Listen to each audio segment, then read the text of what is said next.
ಒಮ್ಮೆ ಪಾಂಡವರು ಅರಣ್ಯವಾಸದಲ್ಲಿದ್ದಾಗ ದ್ರೌಪದಿಗೆ ಒಂದು ಅಪೂರ್ವ ಪುಷ್ಪದ ಸುವಾಸನೆ ಅವಳ ಮನಸ್ಸನ್ನು ಸೆಳೆಯಿತು. ಆ ಪುಷ್ಪದ ಹೆಸರೇ ಸೌಗಂಧಿಕ ಪುಷ್ಪ.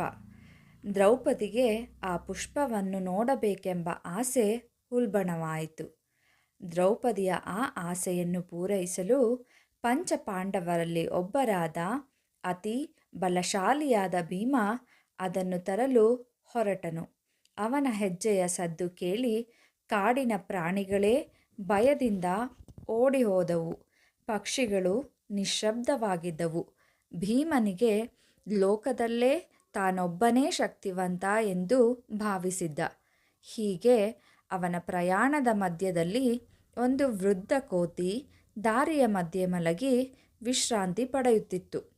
ಭೀಮನು ಕೋಪದಿಂದ ಕೂಗಿದ, "ಓ ವೃದ್ಧ ಕೋತಿ, ದಾರಿ ಬಿಡು. ನಾನು ವಾಯುದೇವರ ಪುತ್ರ ಭೀಮ.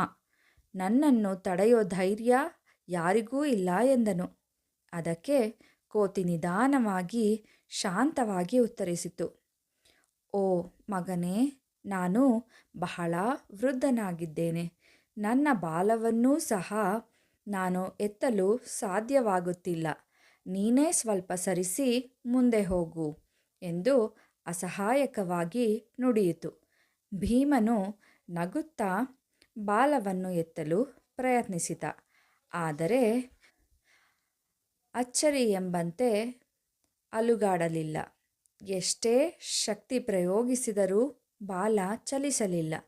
ಭೀಮನ ಮುಖದ ಅಹಂಕಾರ ನಿಧಾನವಾಗಿ ಕರಗಿ ಹೋಯಿತು. ಅವನು ವಿನಮ್ರವಾಗಿ ಕೇಳಿದ, "ಓ ಮಹಾತ್ಮನೇ, ನೀವು ಯಾರು?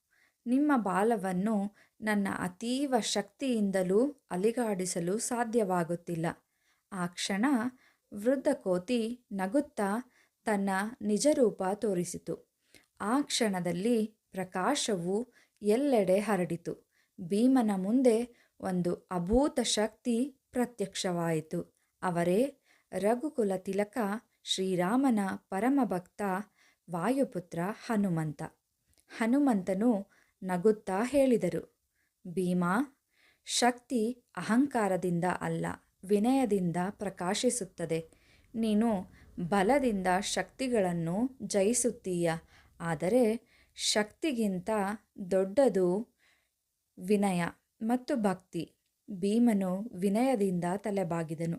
ಹನುಮಂತನು ಆಶೀರ್ವದಿಸಿ ಹೇಳಿದರು, "ಕುರುಕ್ಷೇತ್ರ ಯುದ್ಧದಲ್ಲಿ ನಾನು ನಿನ್ನ ಸಹೋದರ ಅರ್ಜುನನ ರಥದ ಧ್ವಜದ ಮೇಲೆ ಇರುತ್ತೇನೆ.